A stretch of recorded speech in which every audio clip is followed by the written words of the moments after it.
Pak Iwan ada ya? Di luar kayaknya. Iya ya, oke Pak Iwan. Pak Iwan di rumah ini SPX ya, Ya, Shopee Express ya. iya betul. Waldi ada di mana? Pak, Oh, setiap Sabtu kerjanya setengah hari. oh setengah hari di rumah, lagi nyantai ya. Oke, ini ada pengantar manajemen. Kita akan mempelajari tentang pengertian dan ruang lingkup bisnis. Ada dari rekan-rekan yang sudah menggeluti dunia bisnis dan ada juga yang belum gitu. Dan bahkan apa sih arti dari definisi? Ketika kita mempelajari di dunia perkuliahan, pastinya kita harus mengetahui dulu definisi dari bisnis itu apa.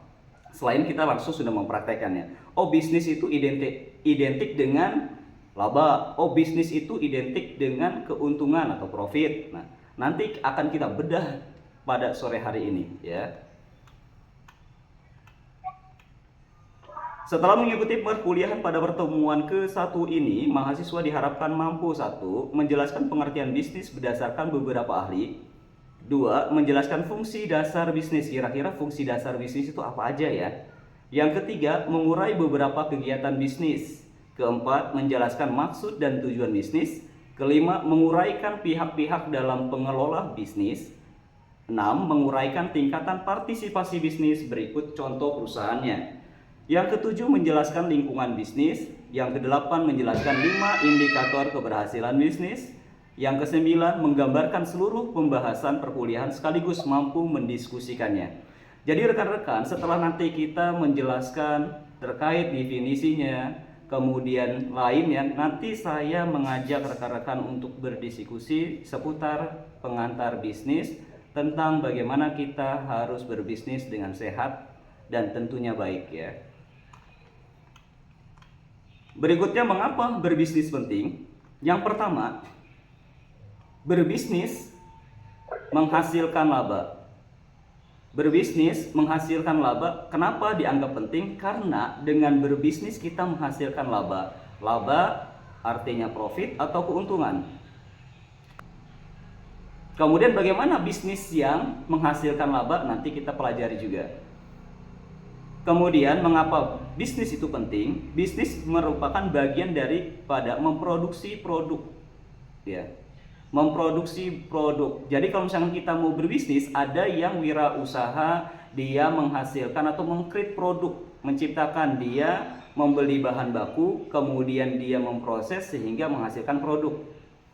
Tentunya produk yang ditawarkan, produk yang dijual harus sesuai dengan keinginan dan kebutuhan konsumen. Kalau tidak diinginkan, kalau tidak dibutuhkan konsumen, jangan menciptakan produk tersebut. Karena apa?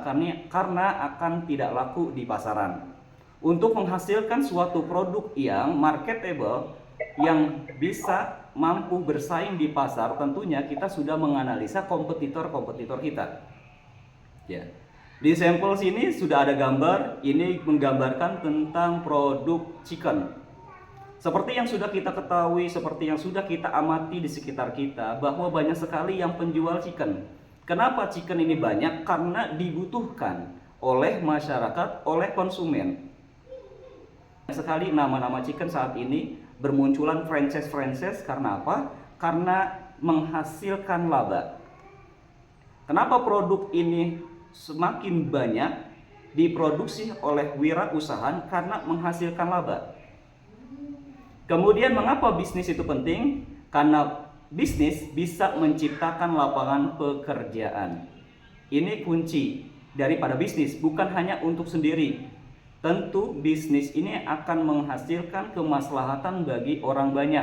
Makanya terciptalah suatu bisnis. Perlu saya informasikan kepada rekan-rekan bahwa bisnis kalau dijalankan sendiri, berdasarkan pengamatan, penelitian, itu bertahannya tidak akan lama. Beda lagi kalau berbisnis sudah ada ikatan dengan karyawan yang lainnya, bahkan secara struktur organisasinya itu lengkap.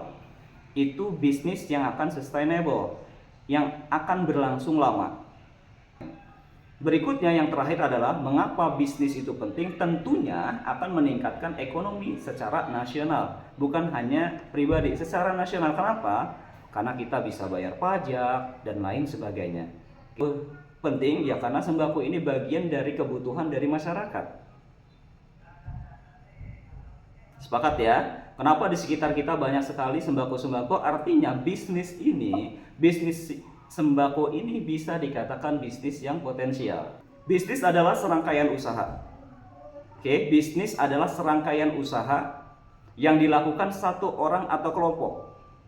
Yang tadi saya sudah sebutkan, namanya bisnis ada yang dikerjakan oleh sendiri dan ada juga yang dikerjakan oleh kelompok. Kalau dikerjakan sendiri, resikonya beban kerja itu sangat tinggi ketika permintaan sangat tinggi. Beda lagi kalau sudah ada kelompok, sudah ada job desk-nya masing-masing, sehingga pekerjaan itu lebih mudah dikerjakan dibandingkan kalau kita one man show, itu sangat sulit. Dengan menawarkan barang dan jasa kepada konsumen untuk mendapatkan laba. Jadi seorang pembisnismen, bagaimana dia menciptakan produk tersebut dibutuhkan oleh masyarakat, diinginkan oleh masyarakat, untuk apa? Untuk dijual kepada konsumen sehingga menghasilkan laba. Secara historis, kata bisnis dari bahasa Inggris yaitu business, ya, dalam artian sibuk mengerjakan aktivitas. Jadi setiap orang yang sibuk melakukan sesuatu untuk menghasilkan laba, untuk menghasilkan cuan atau uang, dikatakan orang pembisnis atau bisnismen. Sekelasnya. Berikutnya fungsi dasar bisnis. Tadi kita sudah mempelajari definisinya dan sekarang kita akan mempelajari fungsi dasar bisnis. Jadi dasar bisnis itu tuh apa gitu ya. Yang pertama, mencari bahan mentah. Fungsi dasarnya mencari bahan mentah. Kira-kira kalau misalkan kita mau melakukan bisnis, bahan mentah yang akan kita produksi sehingga bisa dikonsumsi oleh masyarakat, kira-kira apa nih bahannya? Tentunya bahan mentah yang prospek untuk dijadikan bisnis ketika kita mendapatkan bahan mentah dengan mudah.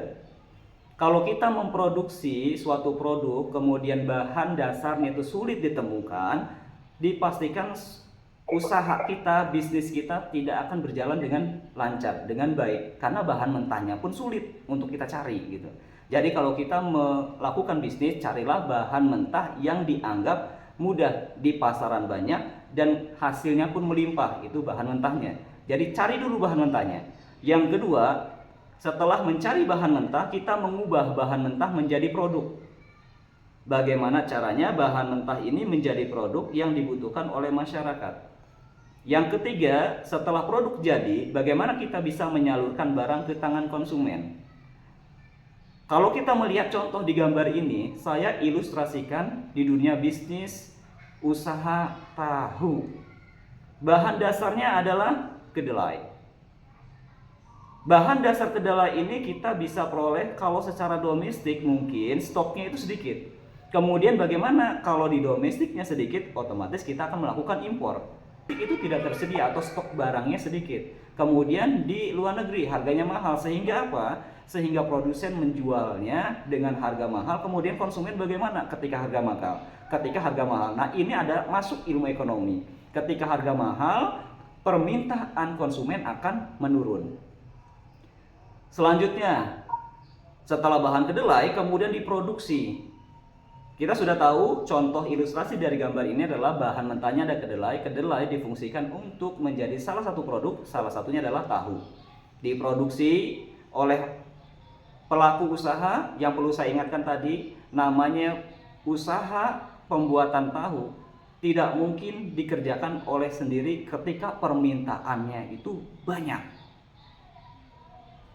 Kembali lagi ke definisinya bahwa bisnis itu adalah serangkaian usaha yang dilakukan orang atau kelompok. Coba bayangkan, kalau kita memproduksi tahu, kita mencucinya, kita menggilingnya, kita menggorengnya, kita membakarnya. Kalau kita kerjakan sendiri, itu sangat berat beban kita. Maka dari itu kalau kita melakukan kunjungan ke pabrik-pabrik tahu, pasti banyak pengelola bisnisnya. Ada yang mencuci bagiannya, ada yang mengepres, ada bagian yang menggiling, ada yang bagian menggoreng. Bisa dipahami ya? Berikutnya adalah menyalurkan barang ke tangan konsumen. Produk ini sudah jadi. Bagaimana caranya produk yang kita sudah miliki ini dikonsumsi oleh masyarakat? Caranya bagaimana? Ya caranya kita menjual. Bagaimana menjualnya? Kalau saat ini tahu lebih banyak dijual secara offline. Beda lagi kalau misalkan barang itu awet, kuat, pasti dipasarkan dengan secara online. Lalu di mana pemasarannya? Ada di pasar, ada juga yang langsung datang ke pabrik tahu untuk membeli produk tersebut. Kenapa didatangi? Karena produk ini dibutuhkan oleh masyarakat. Oke ya, bisa dipahami. Langsung inilah fungsi dasar bisnis. Yang pertama, bagaimana cara kita mencari bahan mentah yang banyak di pasaran. Kalau kita mau berbisnis, carilah bahan mentah yang banyak di pasaran. Singkong banyak, oke, itu bagian daripada kalau kita memproduksi keripik gitu ya. Kemudian bagaimana ubi? Banyak di pasaran kita karena itu di lokal pun banyak gitu. Nah, yang kedua adalah bagaimana setelah kita mencari bahan mentah, kita memproduksinya. Yang ketiga, setelah produk sudah jadi, ya silakan dijual. Jualnya caranya bagaimana? Bisa kita stay di rumah atau kita pasarkan ke pasar. Selanjutnya kegiatan bisnis. Kegiatan bisnis yang pertama adalah produksi, proses penciptaan barang dan jasa. Yuk, yang kalau ada rekan-rekan yang mau berbisnis, kira-kira produk apa yang bisa dijual ya? Tentunya yang dibutuhkan oleh masyarakat. Berarti kita harus memproduksi produk tersebut, harus menciptakan gitu. Rekan-rekan tadi sudah ada yang warkop gitu ya, dengan jelaskan usaha warung kopi. Wah, ini produknya sudah ada, tinggal saya cari tempatnya, tempat tongkrongan, segmen pasar saya mau mengarah ke siapa, ojek online lah, ojek online atau masyarakat sekitar yang sering nongkrong-nongkrong. Nah, sehingga menciptakan ide-ide sehingga menjadikan penghasilan bagi dia. Karena apa? Ada muncul jiwa bisnis. Namanya bisnis itu bagaimana kita bisa menciptakan suatu barang atau jasa, memproduksi. Yang kedua adalah keuangan, kegiatan mencari dana yang dibutuhkan untuk melaksanakan kegiatan. Perlu rekan-rekan ketahui ketika kita memproduksi suatu barang, ketika kita menjalankan bisnis, modal kita tidak cukup, artinya apa? Kita sudah harus mencari dana tambahan untuk modal usaha kita. Dana tambahan maksudnya seperti apa? Ya carilah bantuan secara kredit gitu. Dan ini pun dilakukan oleh beberapa perusahaan ketika modal mereka tidak cukup untuk memenuhi kebutuhan konsumennya, kebutuhan pelanggannya, mereka melakukan kredit atau pembiayaan ke lembaga keuangan. Berikutnya adalah pemasaran. Pemasaran kegiatan untuk menginformasikan barang dan jasa, mengidentifikasi keinginan konsumen. Ya, inilah kegiatan siklus dari bisnis. Bagaimana memproduksi, kemudian kalau dia kekurangan dana, bagaimana dia mencari dana untuk suntikan modal sehingga bisa melayani kebutuhan daripada masyarakat. Yang ketiga, setelah kita sudah mempunyai produk, bagaimana produk ini bisa kita pasarkan. Saat ini di era digitalisasi sangat mudah, mungkin ada praktisi di online, Pak Jainuddin dan Pak Iwan dan lain sebagainya hari ini. Berikutnya adalah pengelolaan SDM. Nah, inilah sangat penting rekan-rekan, pengelolaan SDM. Kegiatan mencari tenaga kerja yang sesuai dengan kompetensinya untuk mengelola kegiatan bisnis. Semakin besar bisnisnya, semakin besar perusahaannya, bonafitnya perusahaan, maka mereka akan mencari kader-kader. Mereka akan mencari tenaga kerja yang kompeten, yang mampu untuk mengerjakan pekerjaan sesuai dengan minat dari perusahaan. Nah, inilah inti dari bagaimana kita bisa menjalankan kegiatan bisnis ketika kita perorangan atau kita secara kelompok. Kalau secara kelompok, otomatis membutuhkan tenaga kerja yang profesional, yang ahli di bidangnya. Karena apa? Bisnis itu menghasilkan laba. Kalau bisnis mengalami kerugian, ada permasalahan, ada di internalnya atau di eksternalnya. Kalau ada permasalahan di internal, maka tidak jauh dari SDM, dari karyawan yang ada di perusahaan tersebut. Maka dari itu kita akan melakukan evaluasi. Kenapa penjualan ini tidak laku? Kenapa penjualan ini turun? Ya berarti kita harus melakukan evaluasi kepada pemasarnya atau penjual dari produk yang diciptakan oleh perusahaan tersebut. Saya ulangi lagi, jadi kegiatan bisnis, pertama produksinya, ada keuangannya, ada pemasaran dan pengelolaan SDM. Selanjutnya, kegiatan bisnis. Bisnis ini meliputi semua aspek kegiatan untuk menyalurkan barang atau jasa melalui saluran produktif dari membeli bahan mentah sampai menjual barang. Jadi, pada pokoknya kegiatan bisnis dapat diklasifikasikan sebagai berikut. Ada pertanian, konstruksi, jasa keuangan, produksi bahan mentah, perdagangan, pabrik, manufaktur, transportasi, dan perusahaan BUMN. Nah, ini berikutnya adalah pihak-pihak dalam pengelolaan bisnis. Di awal saya sudah katakan bahwa kita bagian daripada pengelolaan bisnis. Ada pemilik modal. Yang pertama itu pemilik modal. Jadi kalau misalkan kita mau menciptakan bisnis atau membuat bisnis, kita yang pertama adalah modalnya dulu apa gitu. Modalnya, ya. Pemilik modal adalah pihak yang menyediakan dana sehingga kegiatan operasional dan aktivitas organisasi dapat berjalan dengan lancar. Yang pertama adalah pemilik modal, pengelola bisnis itu.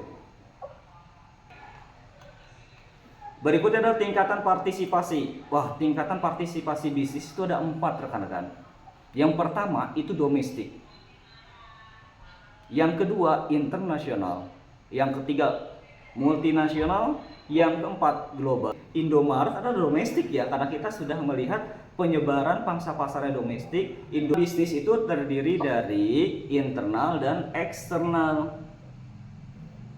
Lingkungan bisnis, saya ulangi, kalau kita berbisnis itu ada faktor-faktor yang mempengaruhi, yang memperkuat, dan ada juga yang memperlemah kondisi bisnis kita. Yang pertama lingkungan bisnis internal, yang kedua adalah bisnis eksternal. Eksternal juga ada 2 macam, eksternal secara mikro dan eksternal secara makro gitu. Nah, berikutnya adalah indikator keberhasilan bisnis. Nah, saat ini kita akan mengetahui apa sih faktor yang menciptakan atau membuat perusahaan itu sukses atau berhasil. Nah, pertama, 1 kinerja keuangan.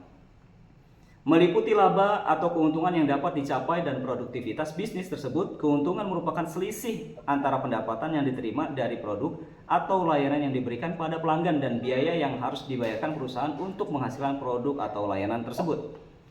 Produktivitas merupakan perbandingan antara produk dan jasa yang tersedia bagi pelanggan dan sumber daya yang digunakan untuk menghasilkan produk atau jasa. Singkat kata, kinerja keuangan perusahaan itu untung atau tidak. Kalau mau berhasil ya harus untung. Kalau untung ya berarti harus dicari tuh faktor internalnya, SDM-nya harus mumpuni, bahan bakunya harus tersedia, cara pemasarannya harus bagus. Nah, ini bagian dari internal. Kemudian kebutuhan pelanggan, tentunya kita pun menciptakan produk harus sesuai dengan kebutuhan pelanggan. Hal ini ditunjukkan dengan kesadaran pelanggan terhadap kebutuhan dan keinginannya serta ketepatan waktu. Layanan kepada pelanggan merupakan kegiatan bisnis untuk memenuhi kebutuhan dan pilihan pelanggan dengan memperhatikan ketepatan dalam waktu. Ketepatan dalam waktu itu adalah pengantarannya, bagaimana produk kita bisa tersampaikan kepada konsumen tepat waktu, tidak menunggu lama. Artinya ada komitmen, ada jaminan barang tersebut sampai ke konsumen dengan tepat waktu. Layanan kepada pelanggan merupakan proses yang berlangsung secara terus-menerus dan tidak akan berakhir. Hal ini disebabkan kebutuhan dan harapan pelanggan selalu meningkat. Ya, namanya pelanggan itu mengharapkan sesuatu yang lebih daripada kita, rekan-rekan. Itu namanya pelanggan. Pelanggan itu ingin dilayani, pelanggan itu ingin diperhatikan, dan pelanggan itu ingin diberikan kepastian dari kita. Oleh karena itu, kegiatan bisnis harus bersifat proaktif terhadap kebutuhan dan harapan pelanggan di masa yang akan datang.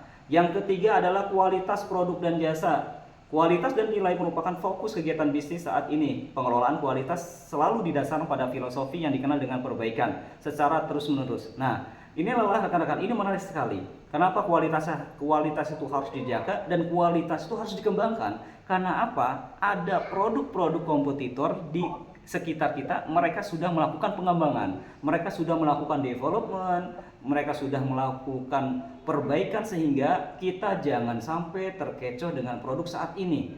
Kita harus melakukan perbaikan, inovasi supaya apa? Supaya kita bersaing gitu. Kualitas produk dan jasa. Yang keempat adalah inovasi dan kreativitas. Kreativitas merupakan cara berpikir dan berperilaku yang berbeda dan baru. Jadi kalau misalkan kita selaku SDM kemudian dia melakukan aktivitas yang baru, berarti SDM tersebut dikatakan kreatif dan inovatif. Inovasi merupakan pendekatan dan pilihan yang baru sebagai hasil dari kreativitas kegiatan. Dengan kata lain, kreativitas dapat mendorong terjadinya inovasi dalam perusahaan yang melakukan kreativitas tersebut. Akhir-akhir ini kegiatan bisnis didorong untuk beroperasi sebagai organisasi pembelajar. Organisasi pembelajar merupakan organisasi yang tidak hanya beradaptasi, yang tidak statis, dia dinamis, melainkan selalu kreatif mencari cara baru dan lebih baik untuk melakukan kegiatan operasional untuk memenuhi kebutuhan pelanggan dan karyawannya. Jadi kalau misalkan kita perusahaan mau sukses, perusahaan kita mau berhasil, ya kita ikuti langkah-langkah ini, dari mulai kreativitas SDM-nya gitu, kreativitas karyawannya, atau kreativitas dari kita selaku pengusaha secara personal, secara individu. Yang berikut yang kelima adalah komitmen kita, komitmen karyawan. Organisasi atau perusahaan yang sehat selalu memberatkan waktu dan usahanya dalam menemukan berbagai cara untuk membangun komitmen karyawan. Salah satunya yang digunakan perusahaan adalah memberi otoritas, kewenangan dalam membuat keputusan dan mempertanggungjawabkan keputusan tersebut kepada perusahaan.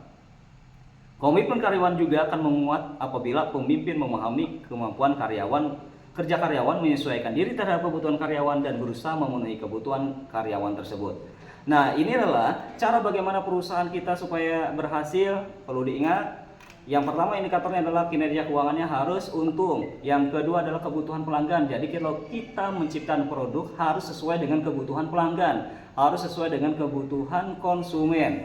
Yang ketiganya adalah kualitas produk harus dijaga. Kalau bisa itu ditingkatkan karena pesaing kita sudah melakukan perubahan-perubahan. Contohnya Nokia, Ericsson, apakah mereka bertahan? Bukankah mereka itu produk teknologi yang maju pada abadnya, pada masanya, kemudian tidak melakukan perkembangan? Bagaimana dengan pesaingnya yang melakukan perkembangan sehingga Nokia, Ericsson itu terkalahkan atau bangkrut karena tidak melakukan inovasi dan tidak melakukan menjaga kualitas atau meningkatkan kualitas produknya. Nah, inilah suatu pengalaman yang harus kita jadikan pelajaran untuk di perusahaan kita. Kemudian inovasi dan kreativitas, kita mengharapkan kepada karyawan untuk melakukan inovasi dan kreativitas. Namanya kreativitas adalah sesuatu yang belum ada, kemudian diadakan dan digunakan oleh perusahaan tersebut sehingga bisa memudahkan kinerja dari perusahaan.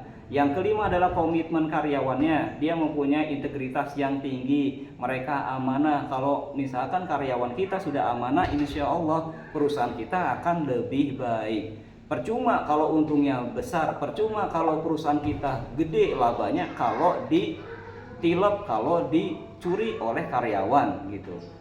Harusnya untung, dibilangnya nggak untung. Nah, ini menjadi studi kasus yang mungkin menarik bagi kita ketika kita mempunyai karyawan dan kita punya bisnis sendiri, kemudian kita merekrut karyawan, tiba-tiba produk kita sudah bagus, kemudian kinerja dari laporan konsumen pun sudah bagus, tiba-tiba ada komitmen karyawan yang tidak benar. Mereka bekerja, kemudian nilepin uang, mencuri uang. Nah, inilah sesuatu komitmen karyawan yang tidak bagus. Kemudian bagaimana caranya adalah kita membuat fakta integritas untuk karyawan kita masing-masing gitu. Fakta integritas apa? Jangan melakukan hal ini, harus melakukan itu. Artinya ada aturan-aturan main sehingga perusahaan kita masih aman secara internal.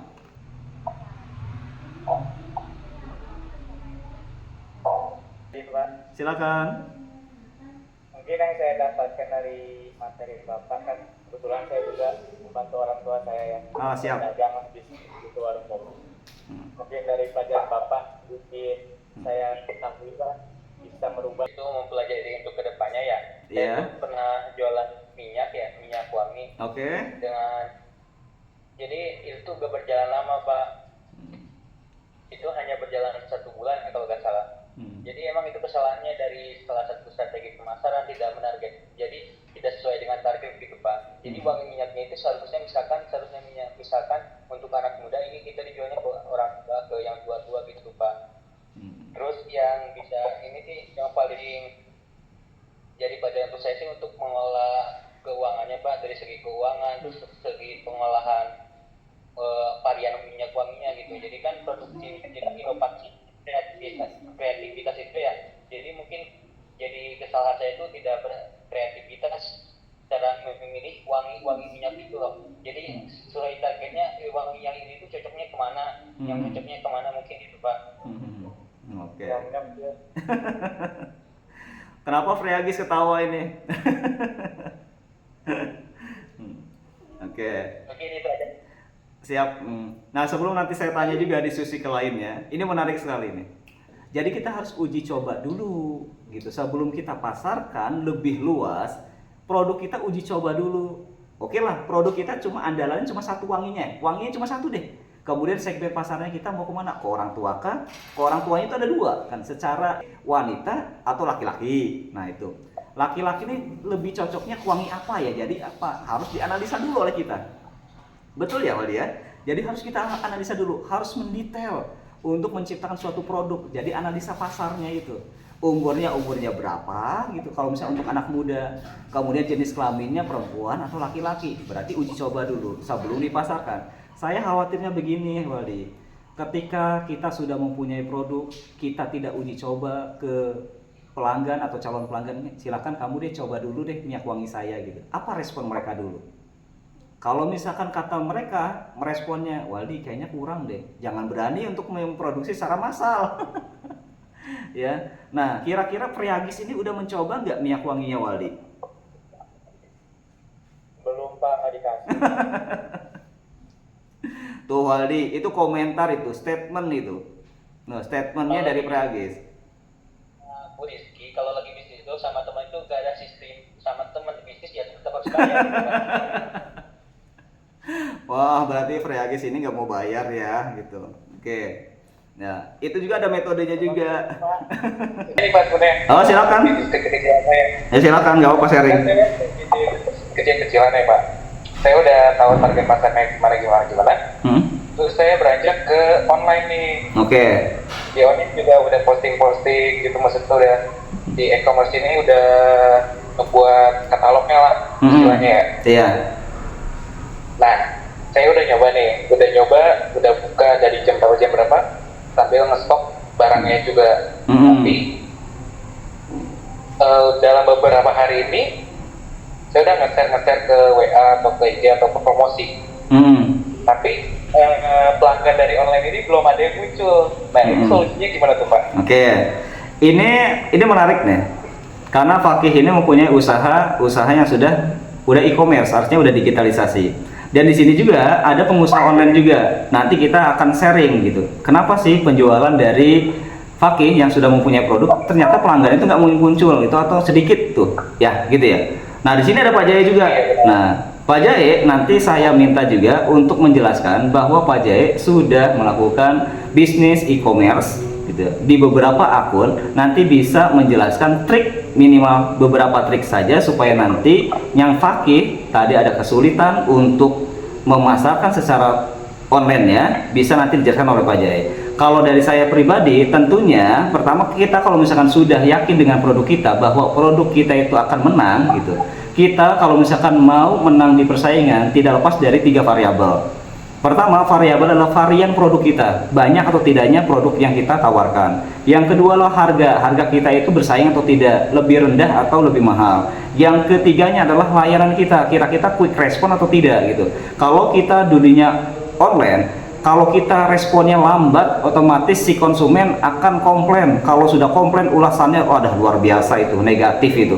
Ulasannya ini lambat banget gitu ya. Itu banyak komplainan sehingga orang akan memikir ulang untuk mengunjungi pasar ataupun akun online shop kita. Oke ya. Oke, nanti untuk lebih ininya karena Pak Jaya ini adalah selaku online memang kebetulan saya sudah di Bogor pertama kurang lebih hampir 2 tahun setelah menggeluti di bidang bisnis jadi kemudian sampingan di bisnis online. Yang pertama memang di bisnis online itu dari sisi produk berbeda dahulu karena jangkauan kita di bisnis online itu apakah produk kita belum negeri tergantung nanti biasanya produk itu seperti apa. Nah kalau saya sendiri yang saya lakukan adalah tadi yang kita mengatakan bahwa saya masih di domestik, artinya masih termasuknya di domestik saja. Nah dari sisi pertama yang harus kita lakukan dari bisnis online itu harus memahami segmen pasar terlebih dahulu. Misalkan sekarang kan sudah banyak nih ada online shop ya, ada dari kopi, ada dari dan ada kelompok media, terus kemudian ada TikTok juga sama gitu. Nah, jadi macam-macam. Nah, dari keempat aplikasi ini, layanan aplikasi online ini memang memiliki trik yang berbeda-beda cara penanganannya. Minimal jadi kalau misalkan dari kita pahami dulu tadi TikTok dulu deh. Kalau TikTok itu kebanyakan orang kan scroll saja gitu kan, scroll kemudian lihat-lihat posting videonya lewat link sebagainya. Itu memang kita ikutin, tidak hanya sebatas yang produk selesai gitu. Tapi harus ada juga produk-produk yang kita kemas dengan menggunakan video. Minimal ada model yang harus kita pandang bahwasanya ini cocok loh dipakai oleh perempuan, ini cocok dipakai oleh laki-laki. Contohnya saya ambil contoh ada baju itu kebanyakan yang banyak ribut. Nah, jadi kalau misalkan baju itu kita harus tahu model itu contohnya model siapa nih. Jadi kalau misalkan model baju yang tren sekarang itu harus tahu di Google Trend gitu. Nah, Google Trend itu bisa membantu kita untuk mengetahui kalau misalkan kita memegang di luar kita itu di sekitar belakangnya itu yang paling laku tuh kota apa itu bisa dicari gitu kan di Google Trend juga. Nah, kemudian kalau saya pribadi karena memang saya juga menggunakan aplikasi media saya sekarang ini yang cukup sering saya gunakan itu memang library itu sekarang sudah bisa menyediakan live juga, ada live itu kemudian ada membaca video yang seharusnya jadi kemasan produk itu tuh mungkin sebuah produk yang menjadikan orang itu tertarik dengan video-video kita. Nah, gitu. Jadi produk itulah yang bisa menjadikan orang itu tertarik dengan membeli produk kita. Kemudian tampilan produknya ada yang disebut salah satunya etalase. Jadi etalase itu bisa mengamat produk itu harus real. Dalam artian orang itu percaya bahwa produk itu tuh bukan produk yang settingan. Jadi harus produk-produk yang real juga. Nah, gitu. Dan yang ketiganya adalah harus cepat responsif terhadap konsumen. Nah, konsumen itu kan menunggu ketika kita ada konsumen yang langsung pada produk kita, otomatis dia akan bertanya kepada kita, ini produknya benar sesuai dengan yang digambar, dan kita bisa memberikan produk itu sesuai apa yang disampaikan. Ini produk fotonya seperti ini. Nah, itu akan menarik konsumen untuk belajar seperti kita. Kemudian duduk produknya. Nah, duduk produk itu penting, yaitu kalau misalkan bisa dipakai itu kita cari rating yang paling tinggi. Bahkan ada produk itu sebenarnya sepatu. Nah, sepatu itu kita cek di rating yang paling tinggi itu sepatu jenis apa. Minimal ada yang produk itu kata-kata bentuknya itu ada yang sama. Maka sepatu ikan atau kata sepatu kayak perempuan untuk kenal yang memang menggunakan karakter. Nah, itu biasanya ketika kita nyari kita nyari kata-kata pedal itu akan muncul juga berdampingan dengan produk yang seperti ini. Nah, itu kemudian informasi dari informasi dari produk tersebut. Jadi produk tersebut juga harus menjadikan informasi yang jelas, ya, dalam artian produk tersebut kata-kata yang jelas dalam artian informasi yang kurang akurat atau informasi yang belum dipahami oleh si konsumen atau calon konsumen tadi. Mungkin ini saja. Oke, terima kasih Pak Jae yang tadi sudah membantu untuk menjelaskan bagaimana kita bisnis secara online supaya pelanggan kita banyak yang muncul dan banyak konversi. Yang awalnya melihat, mereka mau, kemudian dia tertarik dan melakukan konversi. Tadi yang sudah jelaskan bagaimana segmen pasarnya harus jelas, kemasannya harus jelas, dan bagaimana etalase memproduce supaya enak dilihat dan orang lebih tertarik gitu. Kira-kira apa yang sudah dijelaskan oleh Pak Jainuddin, ada yang fakih bisa ambil dan bisa lakukan? Ada Pak, beberapa bisa saya ambil dan saya lakukan Pak. Oke, Makanya saya harapkan kepada rekan-rekan ini, rekan satu dengan yang lainnya jadikan relasi. Namanya kalau kita sudah banyak relasinya, potensi cuannya itu banyak sekali. Nah, ini saling berkolerasi antara Fakih dengan Pak Jae dan nanti yang lainnya yang punya usaha online shop, silakan sharing antar temannya, saling memajukan, saling mengembangkan. Oke, Pak Iwan ada masukan Pak Iwan? Ya, assalamualaikum. Mungkin Waalaikumsalam. bisnisnya bukan bisnis online ya. Ya. Saya menjadi ada emang bisnis saya itu offline di bidang tarik tunai sama jualan pulsa atau PPOB. Kalau masukan saya sih, kalau dari saya sendiri yang saya kerjakan mungkin untuk saya kan memang bisnisnya itu dari jasa ya. Mungkin kita itu dari layanannya itu ya harus cepat, jadi pas respon lah istilahnya, supaya pelanggan kita itu tetap sama kita dan selalu ada yang namanya promo. Mungkin untuk masukkan di online, menurut saya sih benar kata Pak Jaya ya, untuk online sendiri mungkin kita kalau misalkan jual suatu barang, carilah kata-kata yang seperti kata-kata populer. Ketika kita bikin sendal jepit, nanti sendal jepit apa yang orang suka bikin jepit seperti itu. Mungkin itu aja Pak. Oke, terima kasih. Oke, terima kasih Pak Iwan. Ada teman-teman yang mau share? Silakan. Tadi Google Trend ya. Google Trend itu manfaatnya kita akan mengetahui produk apa sih yang ngetrend, produk apa yang harus kita minimal kita ikuti gitu. Adanya di Google Trend. Silakan aja searching Google Trend, nanti masuk gitu. Tinggal input aja apa yang kita inginkan, usaha apa nanti muncul daerah mana yang dominan untuk melakukan pembelian barang tersebut. Ada di Kalimantan kah provinsinya, ada di Banten kah, atau di DKI, semuanya ada tuh segmen pasarnya. Kemudian laki-laki atau perempuan, usianya ada, semuanya itu udah dianalisa oleh Google Trend ya. Oke, saya kira bisa bentar lagi karena maghrib ya. Mungkin pertemuan pertama kali ini kita selesaikan, dan alhamdulillah teman-teman pun tadi sudah mengisi daftar kehadiran melalui chat. Nanti saya akan input di daftar kehadirannya, dan saya juga mengingatkan kepada rekan-rekan, tolong nanti kekompakan dari S1 manajemen ini dibangun. Kalau ada temennya yang sedang malas, tolong nanti Fakih koordinir atau yang lainnya. Ayo kita bareng-bareng kuliahnya, kita selesaikan hingga gelar S1 bersama-sama 4 tahun kemudian. Itu waktu yang sebentar rekan-rekan.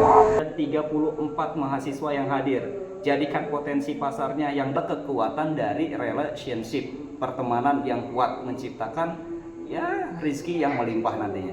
Oke, saya kira cukup. Saya izin foto terlebih dahulu ya.